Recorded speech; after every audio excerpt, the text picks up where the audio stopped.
subject pronouns sigara zina muvugwa. Natwo n'utujambo dusigarira amazina y'abantu bavugwa ko bakora igikorwa.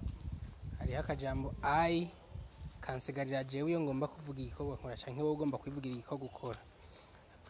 I kaba akajambo you ndagakoresha ngomba gusigariza izina ryawe iyo ngomba kukubwira ico ukora. Habaho he turiko turamuvuga umuhungu ca dushiraho he mu kishingo c'izina ryiwe. Hariho she umukobwa turiko turamuvuga. It ikintu canke igikoko turiko turakivuga tuvuga ivyo gikora. Tutagomba kuvuga turavuga ngo inkangu imbeba iki.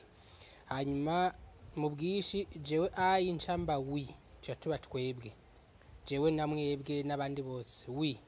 Hama you mwebwe. Wewe uri umwe ni you muri benshi ni you.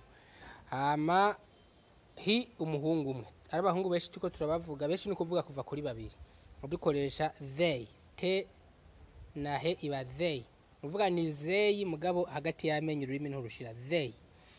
She ni umukobwa umwe abakobwa babiri they. It ni ikintu kimwe ibintu bibiri ibikoko bibiri bidu vyinshi ni they. Aho kutwe tujambo rero ucusigara urondera kumenya ama verbe ukacuza uravuga ngo jewe ndakora igikoko kanaka jewe ndarya jewe ndarima jewe ndasenga ibintu nk'ivyo. Nk'akarero k'iverbe turafise uturorero to go. To go ni kugenda.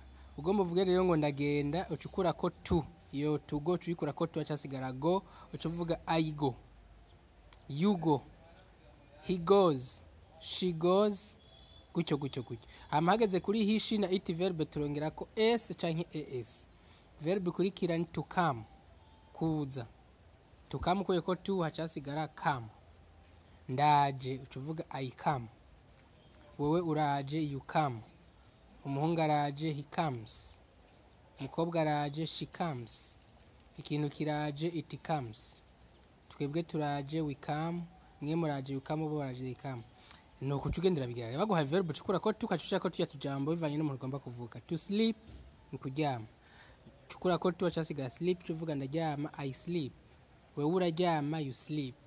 Ngomba kubaza uraryama nkoresha do you sleep do niyo nca nongera. To study ni kwiga. Ndiga I study English ndiga Icongereza. To study nkoye ko tuwa cyasigara study you study French uriga Igifaransa. Okay, to come ni kuza twayibonye. To speak ni kuvuga. Jewe ndavuga Icongereza. To speak nkuye ko tuwa cyasigara speak ngaca mvuga I speak English. Murakoze cyane.